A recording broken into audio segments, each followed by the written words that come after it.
اگر آپ کو ہماری ہارر سٹوری پسند آتی ہے تو لائک اور سبسکرائب کریں۔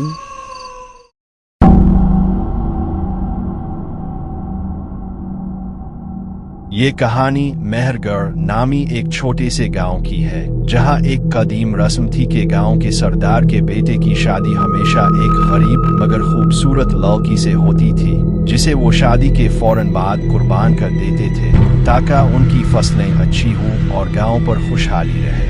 اسے وہ خوشحالی کی دالہن کہتے تھے۔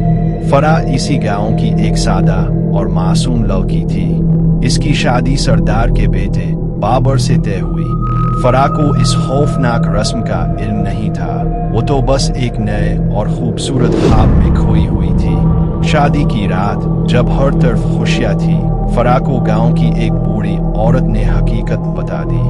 فرح کے پاؤں تلے زمین نکل گئی، لیکن جب تک وہ بھاگنے کی کوشش کرتی، بابر اور اس کے ساتھیوں نے اسے پکڑ لیا۔ انہوں نے اسے گاؤں کے باہر ایک پرانے برگد کے درخت کے نیچے نہایت بے رحمی سے قتل کر دیا اور خون کو زمین میں جذب کر کے اپنی رسم پوری کی۔ مگر اس بار خوشحالی کی بجائے خوف نے جنم لیا۔ فرح کی بے گناہ روح نے اس ظالم رسم اور گاؤں کے سرداروں سے بدلہ لینے کا عہد کر لیا۔ بدلہ لینے والی آتما کا آغاز، سہاگ رات کا خوف۔ اگلے دن سے ہی گاؤں میں عجیب واقعات ہونے لگے۔ رات کو لوگوں کے گھروں میں شادی کی شہنائیاں بجنے لگتیں، پھر اچانک وہ ایک چیخ میں بدل جاتی۔ ہر طرف حنا اور عطر کی خوشبو پھیلتی، مگر اس کے ساتھ ہی تازہ خون کی بو بھی آنے لگتی۔ سب سے پہلے سردار کا بڑا بیٹا نشانہ، وہ اپنے کمرے میں سو رہا تھا کہ اس نے محسوس کیا کہ بستر پر کوئی اس کے ساتھ لیٹا ہے۔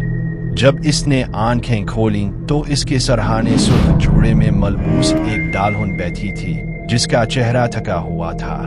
ونوتیما و برالے، دالہن نے آہستہ سے اپنا گھونگھٹ ہٹایا۔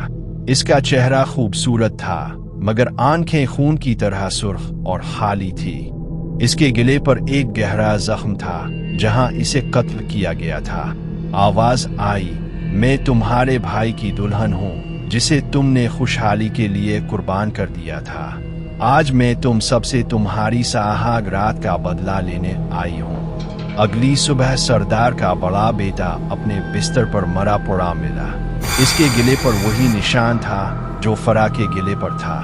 انتقام کی تکمیل، بربادی کی شادی۔ ہر نئے سال کے ساتھ جب بھی سردار کا کوئی نیا بیٹا قریبی رشتہ دار بالغ ہوتا، فرح کی روح اسے اپنا داولہا بنا لیتی۔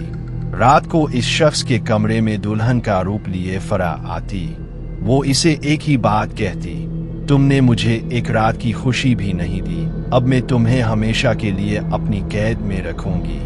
ایک سردار زادے کو فرح کی روح نے اتنا ڈرایا کہ وہ کمرے کی چھت سے لٹک کر خودکشی کر لیتا ہے اور اس کے جسم پر شادی کی مالا لپٹی ہوئی ملی۔ دوسرا زادہ پاگل ہو گیا اور پوری رات گاؤں میں دولہے کے کپڑوں میں دوڑتا رہا۔ فرح، مجھے چھوڑ دو، چلاتا رہا، یہاں تک کہ وہ تھک کر وہیں دم توڑ گیا۔ سردار نے دیوی دیوتاؤں، عاملوں اور پیروں سے مدد مانگی، لیکن کوئی بھی فرح کی غضبناک روح کو قید نہ کر سکا۔ فرح کی طاقت اس کی بے گناہی اور اس کے ساتھ ہونے والی ناانصافی میں تھی۔ آخرکار سردار کے پاس صرف اس کا سب سے چھوٹا بیٹا آبر بچا، وہی جس نے فرح کو اپنے ہاتھوں سے قربان کیا تھا۔ جس رات فرح نے اپنا بدلہ مکمل کرنا تھا، بابر نے خود کو ایک مضبوط کمرے میں بند کر لیا اور قرآن کی تلاوت شروع کر دی۔ اچانک کمرے کی ساری بتیاں بجھ گئیں اور تیز ہوا چلنے لگی۔ دیواروں پر سرخ رنگ میں یہ الفاظ ابھرے، بابر، تمہاری دالہن آ گئی ہے، آج خوشحالی کی نہیں بربادی کی شادی ہوگی۔ کمرے کے کونے میں فرح کی روح ظاہر ہوئی، پہلے ایک سرخ روشنی کی طرح، پھر ایک نہایت خوفناک جلتی ہوئی دلہن کے روپ میں۔ وہ بابر کی طرف بڑھی۔ صبح جب گاؤں والوں نے کمرہ توڑا تو اندر صرف بابر کا سفید لباس ملا۔ بابر کا جسم غائب تھا، جیسے اسے ہوا میں تحلیل کر دیا گیا ہو۔ اس کے لباس کے گریبان پر تازہ منہند کا ایک نشان تھا، جو فرح کے آخری بوسے کا نشان تھا۔ اس کے بعد مہر گاؤں میں وہ ظالمانہ رسم ہمیشہ کے لیے ختم ہو گئی اور گاؤں ویران ہو گیا۔ لوگ کہتے ہیں کہ آج بھی اس برگد کے درخت کے قریب رات کو شادی کی شہنائیاں بجتی ہے اور دالہن کی کہکہوں کی آوازیں گونجتی ہیں جو یہ بتاتی ہیں کہ بے گناہ کا انتقام پورا ہو چکا ہے۔ اگر آپ کو ہماری ہارر سٹوری پسند آتی ہے تو لائک اور سبسکرائب کریں